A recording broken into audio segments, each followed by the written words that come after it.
our keynote speaker. He's from UK. He's an emeritus professor of law, National University of Singapore. He's going to present us on the law of foreign investment in the north of Sri Lanka. We have a very honorable professor, Muthukumarasamy Sornarajah. Professor Muthukumarasamy Sornarajah, your time starts now.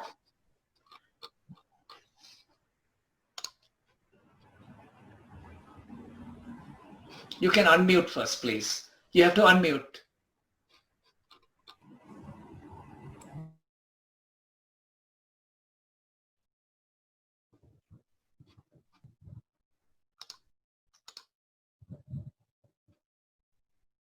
Can you unmute again?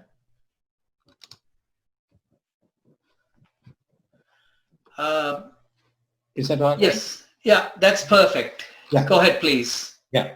I'm in London at the moment, but I really live in Junagadh in Jaffna, very close to where Yoga's house is.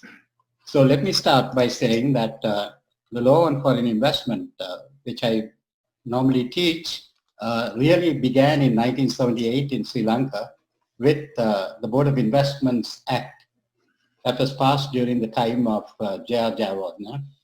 The policy behind the act was to attract investments through the establishment of a Board of Investments that would enable the setting up of investments in Sri Lanka. The idea was that the greater flows of investment into the country would lead to economic development in the island. It would bring capital assets from abroad. There would be businesses set up by foreign investors that would lead to the creation of employment, creation of export earnings. The products would be sold abroad. So the idea simply was that that good results would flow from the making of investments. Unfortunately, despite the fact that all subsequent presidents of Sri Lanka adhered to this policy of promoting investments did not flow to any significant extent in Sri Lanka as a result of continuous civil wars. And thereafter, at the conclusion of the civil war, there were other problems, like, for example, the Easter Sunday incidents, and now, of course, we have COVID-19.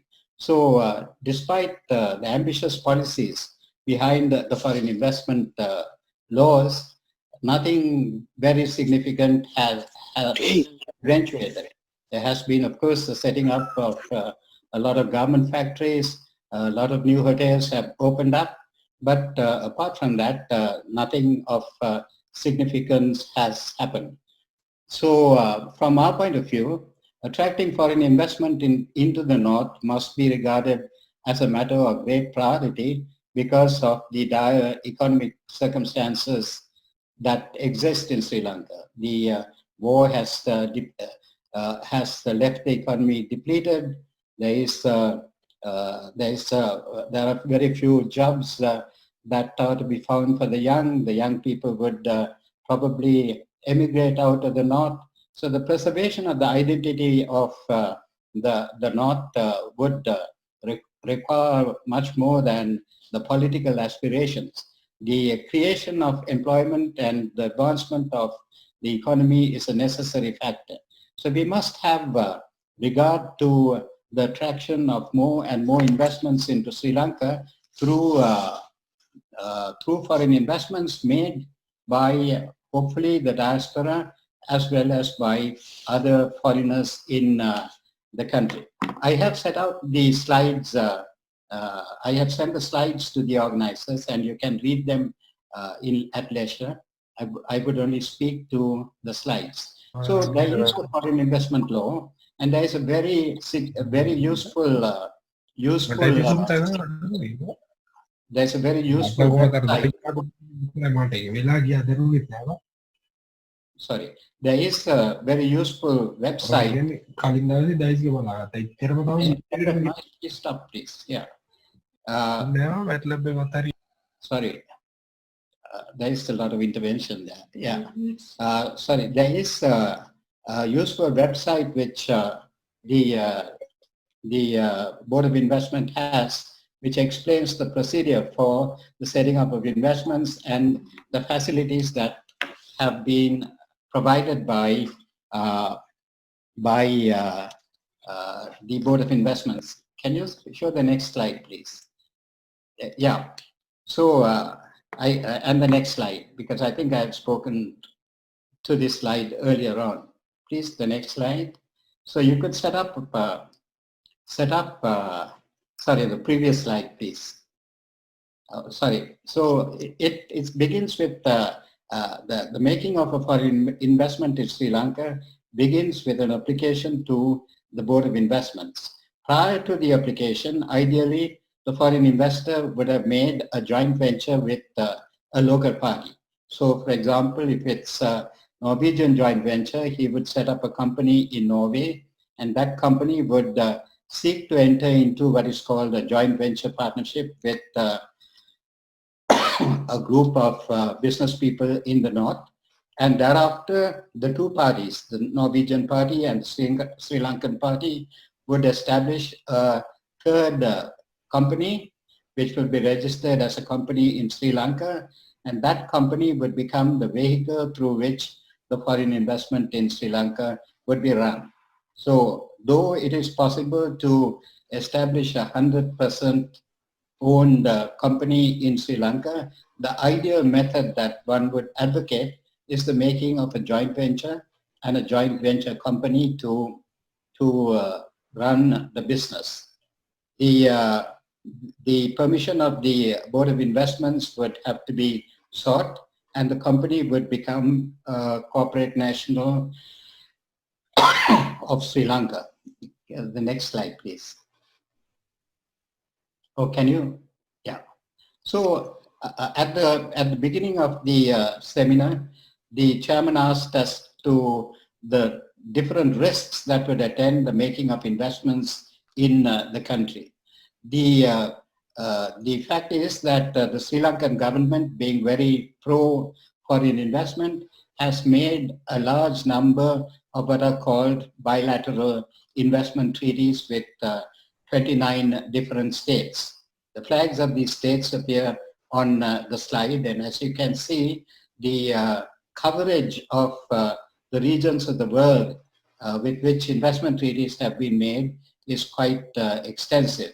It includes the United States, the United Kingdom, and many other countries of Europe like Germany, France, Belgium, the Netherlands, and the Scandinavian countries, Sweden, Finland, Norway, Switzerland. So the coverage is huge, and it's the area from which much of the diaspora also comes. So to that extent then, if investments are made in Sri Lanka, they would be protected by these investment treaties. Let me deal with the nature of the protection that is given to the different investments that are made in Sri Lanka. First, of course, the company through which the investment is made will be given national treatment. In other words, it would be treated exactly as if it were a Sri Lankan company. There would be no discrimination made between these companies. So whatever privileges a Sri Lankan company has, those privileges will be extended to the foreign company. No discrimination being made between the foreign company and a local company. The companies would be treated as equals as far as business is concerned. Then there are two other types of treatment that the foreign company would be entitled to, and this standard of treatment is, these standards of treatment are referred to as the fair and equitable treatment and the minimum standard treatment.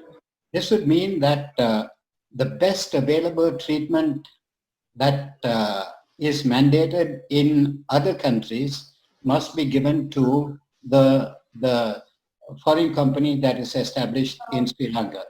In other words, when it comes to applications for licenses, licenses must be readily given.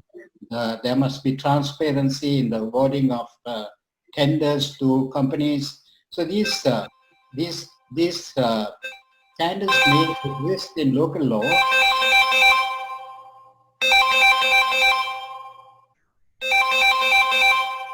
Your time is up. Okay. Though these standards exist in local law, they must be in accordance with external standards. If these rights are violated, then compensation must be granted, and there is a mechanism provided for the settlement of disputes. Since my time is up, let me stop there. Thank you very much. You can go for another minute. Okay, Sornarajah. right. Yeah. So if disputes arise when these treatment standards are not observed, those disputes would be submitted to arbitrations. Arbitration takes place usually before arbitration tribunal that is set up by the World Bank, a tribunal known as the International Center for the Settlement of Investment Disputes. There have been many such disputes referred from Sri Lanka to this particular tribunal. I will leave it there since my time is up, and if there are any questions later on, I will answer them. Thank you. Thank you so much, Professor Sornarajah. That was, I think Sri Lanka has one of the best written laws in the world, that they say, the constitution, everything. So we have actually, brought up you say the investor will be treated as given same privilege as the local person. That's a good view from Chunagam.